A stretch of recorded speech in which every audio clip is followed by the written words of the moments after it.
Hey everybody, I'm reporting from 228th in Bothell, Washington, near this Army facility that's also connected to a FEMA camp that's back there, and then that's the fire department area. So I was raised just a few blocks away from here, and I can tell you that as far as like this existing as this sort of like infrastructure was there all the way back to the 70s when I was a baby and living here. When I was about 5 years old or so, we actually took a tour inside that facility right over there with a friend of my father's who managed FEMA, the FEMA facility, I guess. You know, I'm a kid, so I don't know exactly what the story was, but that's how we got in and we actually were able to look at it. So I talked a little bit on my Basis Project interview about things that went on out here, folks. So to be clear, like there was really no shenanigans when it came to this project that I worked on out here when I was doing things within the wireless industry. It was just something that reminded me. I was telling people like I was brought out here one time for a work project for the Army, okay? So I just making sure those folks know, like that's all I was talking about. It wasn't really a big deal.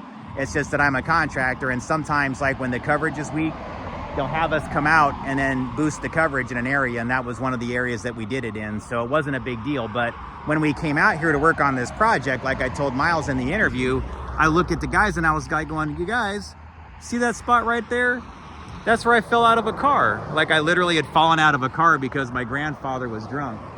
And I don't know if I'm accurate or not, but if you look, that might actually, I don't think you can zoom, but that might even be one of the entrances, or at least one of the things that's for the vents, you know, because this one's called S-03-LS. And so if you start investigating deeper into this facility, folks, and you go like over yonder into this master plan community and you start going through some of the public records, there was a girl that was named Jody De Paoli who was found really close to one of these missile silo hatch entrances just over there, and it's a cold case murder. The reason why this has bothered me for a long time, and I felt like there's like a cover-up going on something, folks. There's just something that's too many things align up with James Pettigrew and these different events. Like, it's not just what we found out about him in my own family, it's the fact that there's that confession I got that he molested a girl on that neighborhood near 222nd and 4th, whose name I remember. And on top of that, he seemed to want to really need to leave the country to get the hell out of Dodge right around the same time that a girl was found murdered over there, just off yonder.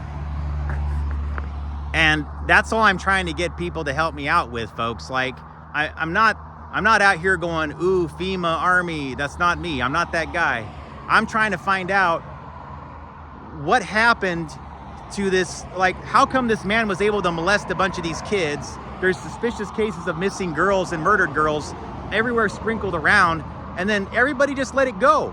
And so I just want these folks to know, like, I'm not an adversary of any of these folks here. That's not my plan. It's not my goal. I'm trying to gain a little bit of consensus on like where are our priorities as a country with the things that we care about. And if keeping the secrets surrounding my grandfather and whatever work he might have done for the government or for these facilities is more important than learning like what might have happened to these girls and boys too, I guess, mostly girls that he told me about. Actually, I mean, look, I don't want to get deep into that, but yeah, like the stories that I'm thinking about specifically that he detailed involve girls. And so these are things that actually happen. So I'm just asking that we all just set aside our differences and forget about you're in that branch or you're in this thing or you're working for that company or whatever. Forget it, please. Please forget about that right now. Whatever these people are doing, it exploits smartphone technology to do money laundering. It's a continuation of the things James used to do out here involving child exploitation. And I just need somebody to help me with that part. And the FBI, they're worthless when it comes to like dealing with them as an agency. They've shown it. My aunt was in the Department of Justice Cybercrime Division when a whole bunch of these things go down. So at some point, I'm just looking for partners. And so I don't shun anybody because they're from a certain group. I'm not going to say that you become from a certain background that I won't trust you or I won't accept your help. I'm still open to the help from the FBI. I'm especially open to help from the military. And I'm just doing this here to show people the actual history about what I meant by what I said in that interview so that you guys understand clearly.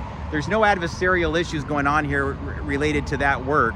it's mostly that when I was brought up here for that work on that job that I mentioned in the interview, it just brought up all these memories about all the things that happened here, and it made me kind of think like, yeah, wait a minute. Those aren't just things that happen. These aren't just things that happen. And they aren't things that we should just walk away from and forget about, like they didn't happen. So anyways, folks, just off yonder, S-03-LS. It's about 3 blocks away from where James evaded justice and went down to Mexico, where, if you ask me, he just continued the Finders cult and all the other activities he was connected to.